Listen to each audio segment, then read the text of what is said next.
एसटीच्या तिकिटात 18% भाडेवाढ करण्याचा महामंडळाचा सरकारकडे प्रस्ताव। सध्या एसटीला होतोय रोज 15 कोटींचा तोटा। 2021 ला झाली होती शेवटची भाडेवाढ।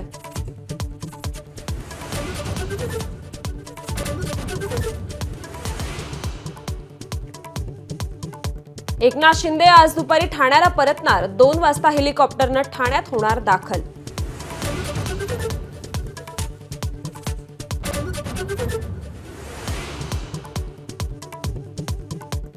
बारामतीमधील पराभवानंतर योगेंद्र पवारांचा मतमोजणी पडताळणीसाठी अर्ज। ईव्हीएम मतमोजणीवर यापूर्वीच 22 पराभूतांचा आक्षेप।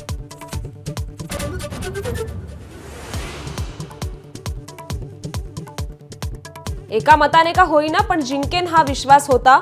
देशातील सर्वात तरुण आमदार रोहित पाटील यांचं माझा कट्ट्यावर वक्तव्य।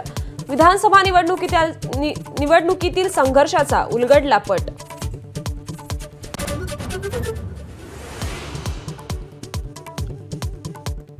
$19 किलोच्या व्यावसायिक गॅस सिलेंडरच्या दरात 16.5 रुपयांची वाढ। सलग 5व्यांदा सिलेंडर महागला।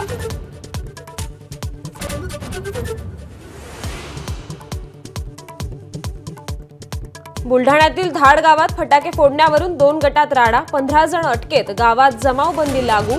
परिस्थिती नियंत्रणात।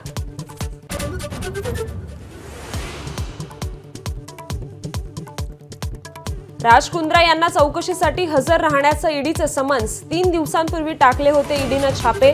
अभिनेत्री गेहना वशिष्ठलाही जायचं आहे चौकशीला।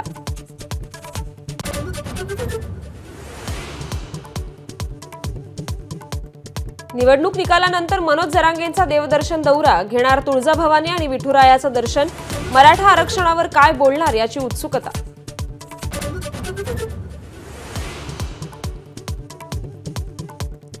राष्ट्रवादी शरदचंद्र पवार पक्षाच्या आमदारांची आज मुंबईत बैठक। गटनेता, विधिमंडळ पक्षनेता आणि मुख्य प्रतोद यांची निवड होण्याची शक्यता।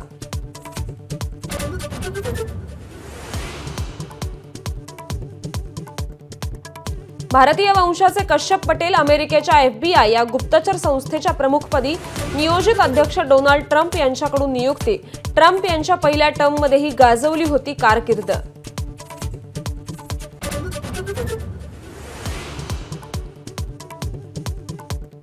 मुंबईतील कुर्ला डेपोमध्ये विकास कामांसाठी खोदलेल्या खड्ड्यात पडून 7 वर्षीय मुलाचा मृत्यू। कारवाई करण्याची मुलाच्या आईची मागणी।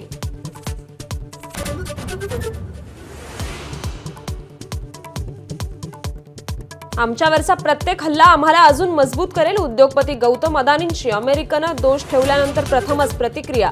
खऱ्यापेक्षा खोटं वेगानं पसरत असल्याचंही वक्तव्य।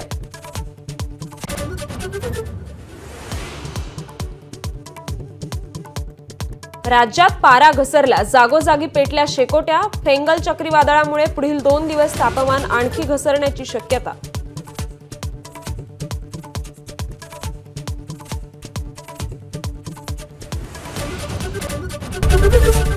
एबीपी माझा, उघडा डोळे बघा नीट।